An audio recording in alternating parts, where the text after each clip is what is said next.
alors bu ko jot gi may xëy na dinañ évoquer ce passage à la SNHLM au regard des derniers développements yi ñu fay dégg mais tey dañu bëggoon a consacrer l'essentiel de cette émission là waxtaanee politique d'abord ak seen parti muy le PASTEF moment bi yéen a ngi nekk ci njaayum carte waaye bala ñuy wax ci njaayum carte mi dañu gis seen njiit muy le président de l'Assemblée nationale le président de votre parti Ousmane Sonko après Mbacké week-end bi mu génn dem ci banlieue bu Dakar ñu ngi wax ne également mu nga jëm Thiès week-end bi ñu jëm est-ce que quelque part tekkiwul ne Ousmane Sonko dafa sentir xëy na que parti boobu la mu jiite di PASTEF dafa nekk en perte de vitesse que il faut mu génn moom. non pas du tout xam nga bi ñu Sénégal yi dénkee nguur bi en 2024 ak situation bi ñu fekkoon réew mi suñu leader yëpp surtout ñi nga xam ne nag dañu amoon ay postes rawatina le président Ousmane Sonko nga xam ne moo doon premier ministre jot manqué woon na trop ci parti bi mu nekk nag loo xam ne dañu ko observé sur les 2 premières années même si président Ousmane Sonko il a fait l'effort que am na ay occasion yoo xam ne génn na wax ak waa parti bi mais base militante bi dañ ko si namoon ci ay événements yu bëri que ce soit aussi les ministres même chose les directeurs généraux même chose temps moo ko mayul woon parce que il était en train de redresser ce pays là ñu fekk ko comme ni ma ko waxee léegi situation bu métti léegi nag suñ tolloo ba benn moment boo xam ne moom génn na primature am na ay charges yu bëri ko wàcc même s'il est aujourd'hui le président de l'Assemblée nationale am na liggéey waaye day gën a mun rek consacré wu ci parti politique boo xam ne récemment fal nañ ko à 100% falaat ko président du parti donc loolu moo indi événement yi mu tombé nag comme ni nga ko waxee xëy nañu si ñëwaat ci jaayum carte bi ñu génn ci congrès bi ñu bëri tamit di def ay inauguration de siège lu si mel ne waa Touba donc c'est tout à fait normal ñu invité ko mu dem fa mais absolument aucune perte de vitesse je pense que tey jii sax c'est le contraire le parti n'a jamais été aussi fort te lañ ëpp militant te lañ gën a am doole te lañ gën a organisé yaa ngi wax inauguration de siège fu mel ne par exemple Mbacké ak Touba mais là su ma lay wax mooy banlieue bu Dakar dañu jékki-jékki rek ñu ne dimanche ma nga fa mu dem def le tour de la banlieue sànq ñu ngi koy waxtaane avant ñu commencé ma ngi ko annoncé Thiès yooyu yaakaaruma ne ay siège yu parti la fay waaw mais activité yu importante xam nga opération bi ñu lancé muy opération jaayam carte am objectif d'1 million loolu xëy na fekkeewu ma histoire politique Sénégal yëpp mais mosuma dégg fu ñuy lancé ay vente de carte ñu ne objectif bi 1 million la mosuma ko dégg donc mu nekk lu am solo loolu il faut que effectivement président parti bi comme ni ñu koy waxee saf si sàpp il faut que ñu gis présence am te banlieue bi Pastef dafa am doole bu bëri rawatina nag lu si mel ne département de Pikine lu si mel ne département de Keur Massar donc day ñëw encourager nit yi encourager vente bi booster loolu c'est tout à fait normal Thiès c'est la même chose Thiès déjà fa la juddoo muy c'est sa ville natale muy ville boo xam ne aussi dafa am ay leaders u Pastef yoo xam ne bi situation politique bi demee nii wane nañ seen ngor taxawaay bu am solo donc c'est aussi normal mu dem fa loolu yëpp ça rentre dans le cadre de la politique parce que dafay def booster les ventes déjà non pas pour booster les ventes pour wane taxawaayam booster waat nit yi c'est vrai les gens ont besoin de motivation c'est pas parce que dañ ko ñàkk mais nit foo toll soo gisee sa patron sa leader ñëw teew mais da lay gën a booster loolu c'est tout à fait normal donc fépp fu mu ko mun def da koy def mais aujourd'hui yaakaar naa ne booster bi mu nar a booster sax dafa nar a jéggi dayo parce que vente carte yi moom fu mu toll nii dafa bëri tellement que yaakaar naa ne Ousmane Sonko lu mu ci mën a yokk rek 1 million yi dinañ ko dépasser justement njaayum carte yooyu wax nga ko l'objectif c'est 1 million de cartes ngeen bëgg a jaay mais là impression bi ñu am mooy booy xool les réseaux sociaux par exemple da ngay gis gox bu nekk ñu naan jaay nañ nangam Bassirou Kébé lan mooy dëgg-dëgg la réalité des faits yow nga xam ne yaa bokk ci parti bi est-ce que dëgg-dëgg rythme bii ngeen wax ne moom ngeen di jaay seen carte yi lu ngeen di gis la wala lu ngeen mën a traduire en réalité waaw déjà bi ñu décidé ne que dañuy jaay carte dafa am benn instruction bu président Sonko def mooy tegal lu ñu naan CNPC comité national de placement des cartes bi nga xam ne Birame Souleye Diop moo ko jiite ma am chance président Ousmane Sonko copte ma si ma nekk si comité maa ngi si comité bi donc yaakaar naa ne que xam naa bu baax processus bi ni mu demee depuis le début ni ñu ko préparé logistiquement ni ñu ko organisé ni si communes yi jàppee ni ñu nommé superviseurs yi commissaires yi war a superviser vente de carte boobu comité bi sànq génne na benn communiqué nee na chiffres yi comité bi rek moo am droit joxe ko chiffre officiel u parti bi su jotee suñ décidé ne que loolu aussi suñu plan de communication la suñu stratégie la bés bu jotee ne ñu ne dañ ko war a génne dinañ ko génne Sénégalais yëpp dinañ si jot li ma mën a wax parce que gis naa ñu nekk di génne ay chiffres mais li ma mën a wax comité boobu rek moo mën a génne des chiffres officiels mais li ma mën a wax en tant que ku bokk ci parti bi bokk ci comité yi fi ñu toll nii à peu près 15 jours ou 3 semaines après vente yi dépassé na loolu ñun sax fi ñu yaakaaroon même nos perspectives les plus optimistes vente yi dépassé na ko c'est une véritable xaw ma razzia laa koy waxee xaw ma lan mais dépasse na sax fi ñu ko yaakaaree léegi c'est vrai communiqué boobu def ngeen ko parce que am na ñu doon annoncé jusqu'à 900 000 cartes déjà vendues est-ce que quelque part da ngeen di xool par exemple ne ñii ñoo am des cartes physiques ñii ñoo jënd à travers le net comme on dit la vente en ligne est-ce que am ngeen à peu près ñan ñooy ñiy jënd cartes yi dëgg-dëgg est-ce que ñiy dem ñu leen di gis nii à travers les écrans wala les réseaux sociaux ñuy dem durant la wala ñi nga xam ne dañu toog seen kër wala ñu nekk ailleurs di jënd en ligne waaw xam nga bi ñuy décider jaay cartes yi dañu utiliser benn méthode dañu ne comme que dañu toll nag si àddina boo xam ne jumtukaay xarala yu bees yi aussi il faut que ñu koy utiliser surtout parti politique boo xam ne da nga ne révolution ngay indi innovation ñu ne jaay carte bi gaa physique dina am parce que moom lay ñëpp yàgg def mais aussi dañ ko def de manière digitale pour ñi nga xam ne sori nañ wala bëgguñu déplacer wu ñu mun jënd seen carte en toute sécurité donc sooy compter effectivement ñi jënd carte physique téye seen carte ak ñi jënd carte digitale yëpp compte bi dañ siy dugg. parce que ki jënd carte digitale am carte boobu a la même valeur que ki jënd carte physique. c'est la même chose. amul benn différence. la seule différence mooy kii dafa déplacé wu. jënd ko kii dafa toog këram téye téléphone am jënd ko donc le compte est le même. li ñu observé mooy que ce soit si jaayu carte physique bi. wala si jaayu carte digitale bi les chiffres sont en train d'exploser. c'est-à-dire que raw na ñun sax à 3 semaines. fi ñu objectif yi ñu waxoon. te bientôt incha allah comité bi dina si communiquer. ba mu leer avec des chiffres officiels léegi nag am na nit yoo xam ne dañuy jënd carte xëy na xër wala bëgg a wane seen appartenance Pastef dem si seen ay pages sociaux ne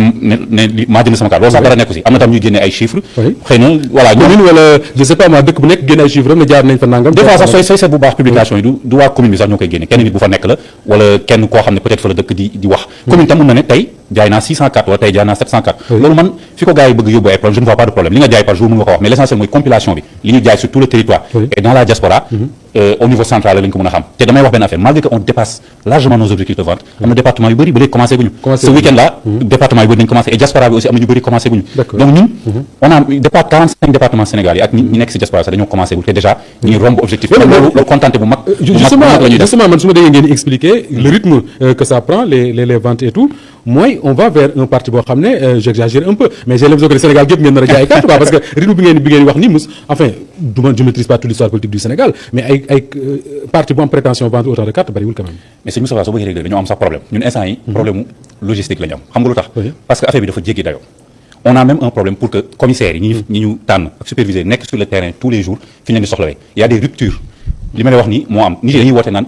nombre de pack de cartes yi ngeen ñu joxoon dafa jeex il faut ngeen indiwaat nit yi sax dañuy frustré ay ñu naan nit yi dañ lay woo ñi la xam dañ lay woo naan la fii laa dëkk commune nangam carte yi jeex na ni ngeen ko organiser baaxul yéen vous êtes pas professionnel dañ la si sax xas parce que engouement bi moo doy waar carte bu fu ñu yóbbu carte paquet bi day jeex rapidement loolu rek ay signaux la yoo xam ne ñun on les voit et on ne fait pas d'exprès ay naan dañuy joxe carte yu tuuti pour mu gaaw a jeex pour ñu communiquer déedéet dañuy suñu estimé ne que commune bi 5000 cartes lañ soxla te leen di jox 5000 dañ leen naan sax lii xëy na dina ëpp nga dem 5000 yi jeex mais loolu loo ci mën loolu mooy wane ne que engouement amul neneen noo mën a mesurer engouement pour Pastef bi Pastef di Pastef ba léegi en tout cas man bi ma fa nekkee ba léegi je n'ai jamais vu cet engouement là autour de Pastef c'est la première fois mooy gis lii et ça nous a même soo bëggee dégg-dëgg rek ça nous a même dépassé moo tax instant yi réunion yeeg affaire yi mi ngi commencé waat bëri justement en parlant de réunion je le salue d'ailleurs au passage mon ami Sa Wolof doon expliquer un peu que ni booy jënd seen carte yooyu à partir de la procédure d'achat de la carte mën ngeen xam ba xam kii militant la woon wala ku bees la alors est-ce que là xam ngeen à peu près que ni ñiy jënd c'est des gens yu bees yu ñëw ci parti bi wala ñi fa nekkoon ñoo continuer di jënd les cartes waaw à la fin dinañ ko xam mais l'essentiel mooy que pour le moment mënu leen ko xam non li leer mooy que Pastef avant amul woon 1 million d'adhérents donc ça c'est clair le président nee na mënu leen woon dépasser 100 000 ah waaw loolu ay waxam la mais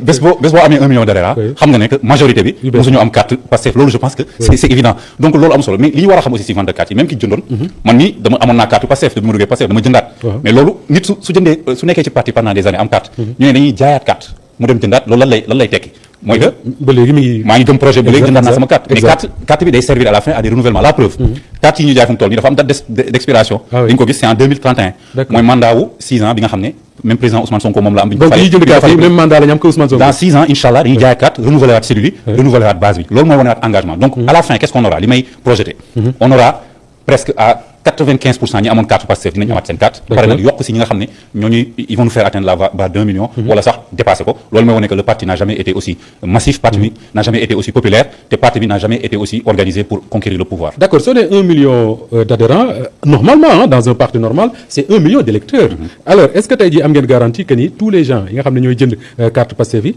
vous êtes à peu près sûr que ni ñii ay électeurs lañu wala di ngeen def li war pour ñu nekk électeurs la majorité déjà d'office ay électeurs lañ ñoo xam ne la ils sont déjà sur la liste des électeurs mais li ñuy permettre aussi parce que sooy inscrire dañ lay laaj nag tu as été électeur ou pas même si plateforme bi nag am nga carte d'électeur soo amul carte d'électeur mais effectivement ça nous permet que ñun bés bu inscrire ci liste yi ubbee ko ñun ñooy dem fekk si la ne la demal inscrire parti il faut faire des calculs parce que gis naa ñoo xam ne dañuy def ay calculs hasardeux naan président bi fi nekk 2 millions et quelques moo ko fal ak yooyu absolument mais Moustapha il faut qu'on soit intelligent quand tu as 1 million de membres yoo xam ne ñëpp dañuy voter mais 1 million de membres xanaa nag lu mu bon dinañ convaincre benn wala ñaari personne ku ci nekk kenn ku nekk ci ñoom mais loolu soo ko amee automatiquement élection bu ñëw lu mu dee di nga dem deuxième tour mais da nga koy gagner man dama gëm ne sax da ngay gagner élection premier tour mais même si tu étais mauvais def campagne bu mauvais li nga campagne baaxul di nga dem deuxième tour loolu moo tiital gars yi moo tax ñuy wax Pastef su atteindre 1 million d'adhérents même su ko atteindre woon sax disons que ñu am 500 000 600 000 peu importe mais loolu rek c'est un danger pour nos adversaires parce que xam nañ ne que pour nga dugg adhérer ci parti il faut nga motiver. mais là te motiver boobu dina la pousser ba nga dem convaincre ñeneen. justement là Bassirou là y a un autre travail qu'il va falloir faire parce que wax nga ne 1 million d'adhérents ngeen fexe ba ñoom ñëpp ñu nekk ay électeurs mais il faudra également ngeen convaincre leen ñoom pour ñu convaincre ne ñoom dañu war a convaincre ñeneen. non ils sont déjà non je veux dire ils sont convaincus c'est loolu moo tax ñu jëli carte mais qu'ils fassent ce travail là pour convaincre ñeneen ñoo xam ne peut-être ils ne sont pas dans le parti voilà. Sëñ Moustapha ñun loolu lañ mës a liggéey gis nga Pastef ñi ñu ko votel ñu bëri en 2024 c'était pas des adhérents c'était des Sénégalais li ñuy wax la majorité silencieuse toog seen kër di déglu dañ leen convaincre man mii damaa convaincre sama ay mbokk convaincre sama ay xarit te xaaruma président Ousmane Sonko wala kenn ci parti bi nan ma demal convaincre quand tu es convaincu de quelque chose Moustapha da ngay dem forcément convaincre ñeneen te ku convaincre ba yeewu si naaj bu tàng dem rang jënd sa carte yaakaar naa ne kenn du la wax ne da nga war a convaincre on a vu des anecdotes beaucoup d'exemples ay magum jëm ñu am ay 70 ans 80 ans ñëw di rang jënd carte indaale seen ay sët ak seen ay doom am na ñu lay woo man sëñ Moustapha waxuma ko pour dara mais sama téléphone bi soo bëggee après émission ma wan la am na ñu may bind message ñoo xam ne musuma xalaat waxuma la dugg Pastef musuma xalaat ni que politique intéressé na leen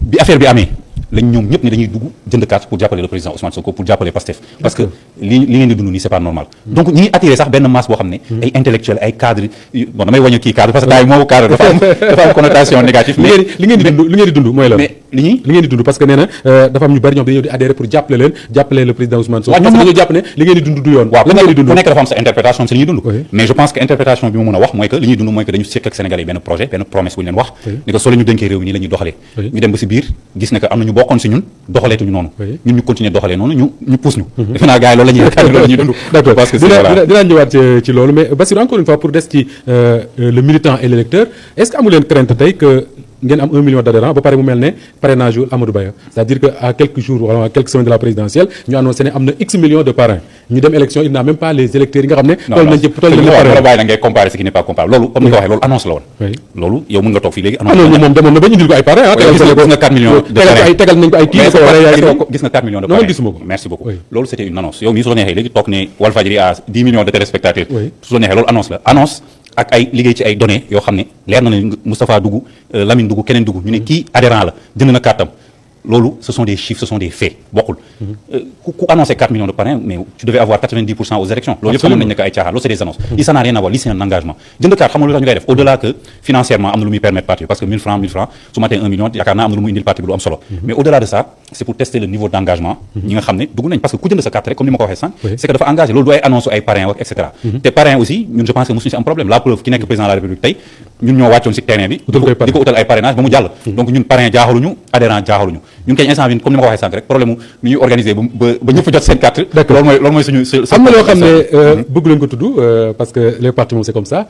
vendre 1 million de cartes c'est bien pour un parti politique mais c'est aussi beaucoup d'argent nag parce que bu njëkk on vendait les cartes ay 200 francs quelque chose comme ça yéen ngeen di jaay ay cartes à ñaata 1000 francs soo ci jaayee 1 million jaay nañu yokk def ko 2000 soo ci jaayee 1 million je ne suis pas fort en maths mais je pense que vous êtes autour d'1 milliard 1 milliard de francs CFA pour un parti c'est quand même mais loolu point bu ma neex la nga abordé ko xam nga ñun même dans le cadre de notre programme bon notre ex-programme qui s'appelait Diomaye Président mais ñun li nekkoon ci biir en tout cas contenu bi moom lañ gëm ba léegi on avait parlé du financement des partis politiques qui est quelque chose de très important pour ci démocratie parce que lan lañ doon bëgg éviter sëñ Moustapha dañ doon gis fii ay leaders de partis politiques yoo xam ne seen ay militants du ñu cotiser mais parti bi day am xaalis ñoom ñu am xaalis di organiser lu leen neex c'est un danger même pour la République comme que temps yi on a des nouveaux défenseurs de la République ñoo xam ne ils sont pour l'intérêt supérieur de la nation loolu war na leen intéresser kon waruñu nangu benn parti politique wala benn mouvement wala même ñu mën nañ ko yóbbu ci ONG société civile yi ay étrangers du ñu financer ay lobby pour après am fu ñu la téye loolu lañ bëgg éviter en fait c'est ça le truc comme que ñun proposé nañ loolu te gis nañ ne que ba léegi y a pas d'avancement mais li Pastef di def même avant lii depuis 2018 avec les bokk naa bi ñuy def tam suñu levée de fonds yi dans le cadre du Nemmeeku Tour mais loolu lu baax la loo xam ne parti politique yi dañu ko war a topp demander à des Sénégalais de manière transparente jox leen ñu xaalis lii ak lii lañ siy def te Pastef bokk si l'un des rares partis au Sénégal buy respecter li ko loi bi tënk li ko ministère de l'Intérieur tënk mooy say état financier chaque fin d'année nga dem présenter ko ñu xam xaalis bi fu muy dugg et cetera mais loolu c'est une bonne chose beneen bi lu tax militants yi nangu di jël seen xaalis di ko dugal que ce soit pour jënd carte wala pour leneen mais militants yi ñun gënuñu leen jaay ñu leen dara c'est juste parce que ils ont confiance parce que y a des mécanismes de transparence yu nekk ci parti bi donc loolu su dee on est des républicains comme ils disent on est là pour l'intérêt supérieur de la nation lu ñu war a saluer et Pastef encore une fois comme ni mu koy defee tout le temps war na gars yi yoon bi nañ ci topp rek pour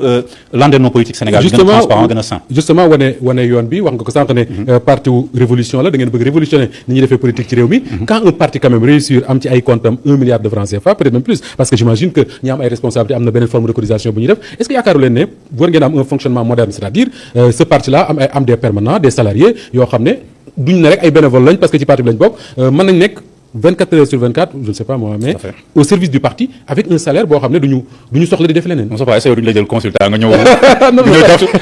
man li nga waxati rek li nga wax am na solo. te foofu lañu jëm te on l'a déjà commencé parce que tey jii am na ñun toog ci siège bi. gëm naa ne que dañ leen di jox salaire à la fin du mois. donc loolu déjà commencé na mais effectivement ñun dañu war a egg niveau boo xam ne. un parti moderne boo xam ne day am ay salariés yoo xam ne parti moo leen di fay ñu koy liggéeyal 24 heures sur 24. parce que ñun ñëpp di liggéeyal parti bi dañu am suñu liggéey. des fois dañuy woo réunion 16 heures ñu bàyyi suñu liggéey. dem ci parti bi effectivement il faut qu'on arrive à ça mais loolu ñu ngi ciy liggéey il faut que ñu am benn organisation boo xam ne. am nañ benn flux d'argent boo xam ne day dugg de manière régulière qui nous permet de couvrir toutes nos charges. te je pense que foofu lañu jëm parce que la modernisation des partis politiques tamit soo koy prôné yow foog nga jiitu si te ñu ngi si mais déjà fi ñu toll nii rek moi je pense qu'on est en avance sur tous les partis du Sénégal donc il faut que ñu continuer noonu te bés bu ñu demee ba voter le financement des partis politiques yooyu aussi faut que état bi loi bi imposer ko parti yooyu ne vous devez avoir un minimum de salariés qui s'occupe de ça qui s'occupe de la formation qui s'occupe de et cetera ñu dem foofu du moment que dañu bëgg ay leaders de partis politiques yoo xam ne set nañ bés bu ñu jëlee au pouvoir bi ne xam ne benn lobby financé wu leen c'est pas de l'argent public ay fonds politiques wala yu demee noonu mooy financer seen parti donc il faut que exemple boobu ñu tas ko mais def ko une obligation waratul rek nekk benn exemple bu Pastef di joxe mais dafa nekk une obligation par la loi et je pense que fi Sénégal jëm tôt ou tard foofu lañ jëm inchallah d'accord foofu ngeen jëm mais pendant ce temps votre ancien ou ex-camarade